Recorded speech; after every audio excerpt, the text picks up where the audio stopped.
Tim, Scott Griffin, Smash Mouth Radio. How are you? Okay, thank you, Scott. I appreciate you hanging out with us. And first of all, I want to make sure I get his name right. It is Tevita Musika, is that correct? Tevita Musika. So Tevita means David in Tongan, right? So he's of Polynesian, of Tongan descent, and Musika is the last name. Tevita Musika, and he is a run-stopping guy. So just right off the top of your head, give me some adjectives describing this kid. Yeah, this kid's as powerful.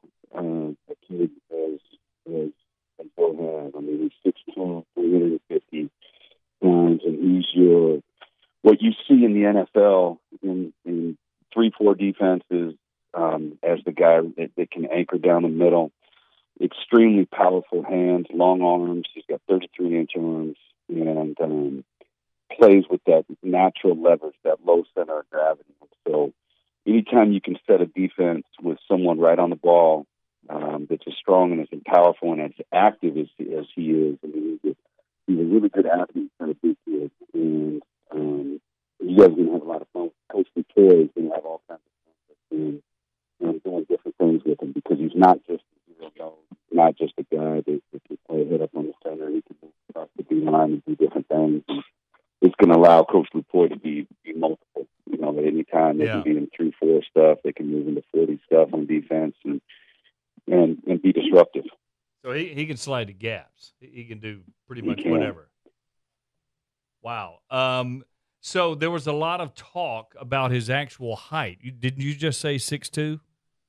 Yeah, he's 6'2", 6'1.5", 6'2" in there. And I tell you what, you know, when normally you have big, long defensive linemen, 6'4", 6'5", 6'6", and I know Bama's got that pick.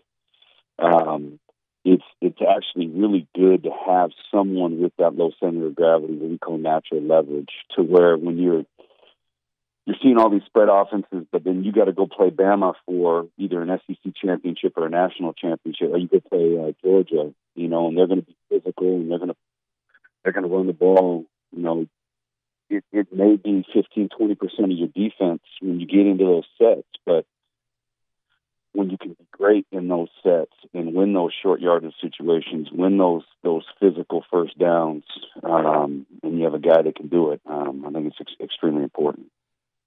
Now, is this a guy with natural strength and talent? Give me some numbers he's throwing around in the weight room. Well, he's definitely a powerful kid in the weight room. I mean, his family is a naturally, when you talk about naturally strong family. I mean, dad is a bit, is a strong man, and athletically, his first cousin who he grew up with and lived with is Tevita Musika, who's going to be a first-round pick for the Washington Redskins. Who's a kid that Tosh DuPoy also recruited, and a funny story about those two. Tevita Musika is 6'5", 350 pounds, and Tevita Musika is 6'2". So their nicknames back at home are Tall Vita and Wide Vita. So Tevita Musika goes, his nickname is Wide, and that's the genesis of that. If only one of them was named Velveeta, then we'd have it kind of going, that's right? We have it all covered. Tim Tulloch, our guest, defensive coordinator, San Mateo, California. What other schools was he interested in before he came to Tuscaloosa, and how involved were you? I mean, normally defensive guys, as you know, they kind of, the defensive coordinator is their head coach on their side of the ball, obviously. So I'm sure you had influence with him. Well, I recruited Tevita out of high school, and I knew his upside. When he came to us, he was, he earned first-team All-American honors, and we played for the national championship. We were a punt return away with a minute left in the game from being national champ. So he played good defense all year. Now he had a lot of interest, really, from West Coast Pac-12 schools. It was UCLA, it was Washington, it was Cal, it was Oregon. It was really all some of the Midwest, Kansas were in there, but he really initially was only going to stay on the West Coast. He wanted to stay closer to family.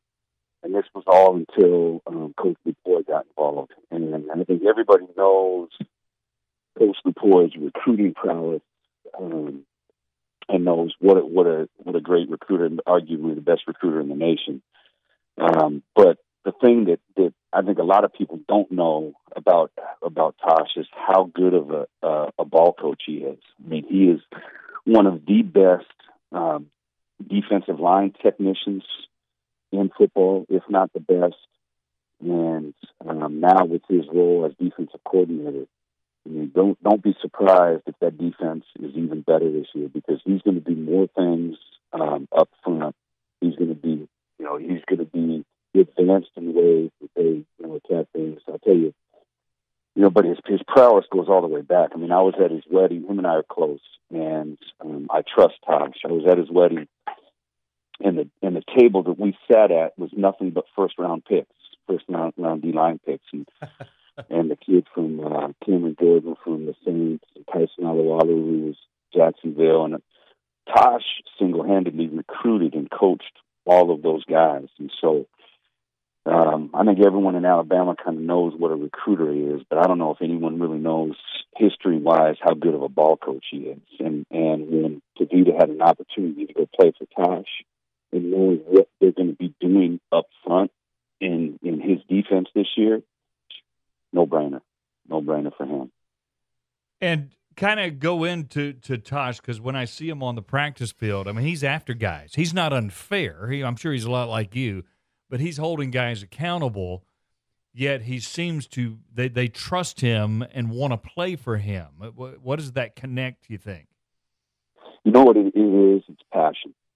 He is passionate about what he does, and so he's going to put everything into every single drill. I mean, it doesn't matter if there's one guy or 12 guys. You are going to get Tosh's best when he's on the field, and he's always been like that. When he first started his first year coaching, when we spent a bunch of time together, he was the same way. He's always been passionate about coaching, but more importantly, he's passionate about people, and he gets every ounce of ability out of his players. They love to play for him. They'll play extremely hard for him, and I'm telling you what you're going to see up front this year from the Bama defense, and that's I know we've won 5 national championships in the last 9 years, but you're going to look for something extra coming out of those front seven, and the way they get after it, the way they strike, the way they dominate the line of scrimmage, the way they run to the ball. That's his signature. I mean, and it's something that he's been doing for a long, long time. Now it's just on the national stage. Well, you could really tell his coaching prowess in developing players when Alabama had all the injuries on the edge defenders last year and got through the year. I mean, they lost 3 guys, as you know, and they got through the year good, which tells you he knows how to get guys ready and develop. So Bama fans are kind of resistant to change. They're probably nervous that they love Tosh, as you just described, but he's never called a defense before. So kind of tell them what you think he will do as a defensive coordinator and why they shouldn't be nervous. Well, if you look at the year, I'm going to you're going to have to help me here. Okay. Look at the year before he took over as outside linebacker coach, and look at how many sacks they had. And then look at what they did sack-wise after he took over as outside linebacker coach.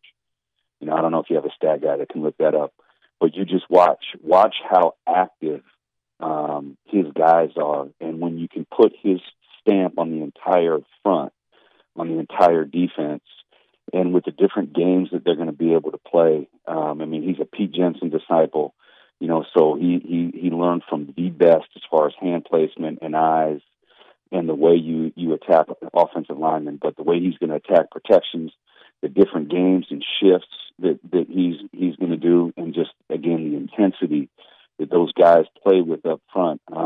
He's been ready to be a coordinator for a long time, and I know he's been a co-coordinator there at Bama, but it's something that he's long overdue, and you guys are going to get the first look at seeing it in spring and the way they get after it. But you're going to see just a different level. It's I tell you this much: it ain't going to go backwards. If anything, it's going to go forward. It's just how many notches it goes up. Tim Tulloch, our guest here, a couple of minutes from San Mateo, the defensive coordinator, where Tevita Musika, who is signing with Alabama and will be here. I'm going to guess he'll be here whenever, the semester's through at San Mateo, right? What's the timetable that you know of? Yeah, we end the third week of May. He'll be there the fourth week of May, and he'll be ready to work. I mean, he's going to come in, and he knows the expectations. He knows the level and the standards there at Alabama, and he's going to come in and hit the ground running. Our most recent guy that was out there at Alabama was Dominic Jackson, who was a right tackle on the 2016 national championship team that blocked for Derrick Henry. I think they had some crazy stat that like 80 or 85% of Derrick Henry's yards were behind Dominic's side. So he understands what it's going to take in the trenches. He understands how physical football is done. I mean, that's in his DNA and how we do things out here. And so when he steps in, he knows the level he's going to, and he knows what the expectations are, and he's going to be ready. It's going to be terrific. Finally, a lot of people are saying, well, he's a good guy. He can come in and play 10, 12, 15 snaps. I'm getting the feeling from you, though, this is a guy that may vie for the starting nose tackle job. He's going to come in and compete for it right now. There's no question. And, and I think that's how Tosh envisions it. I think Tosh sees a guy that's going to come in and he's not, as long as I've known Tosh, Tosh doesn't bring in and recruit third string guys. He doesn't bring in guys that are going to bring in, come in and give you, he can give us 15 snaps a game. Tosh brings in top tier talent. And so when he brings you in, he doesn't bring you in to say, hey, we can be a developmental guy and hey, help take some reps off the other guys. He brings in dudes, and that's what he expects from Tevita.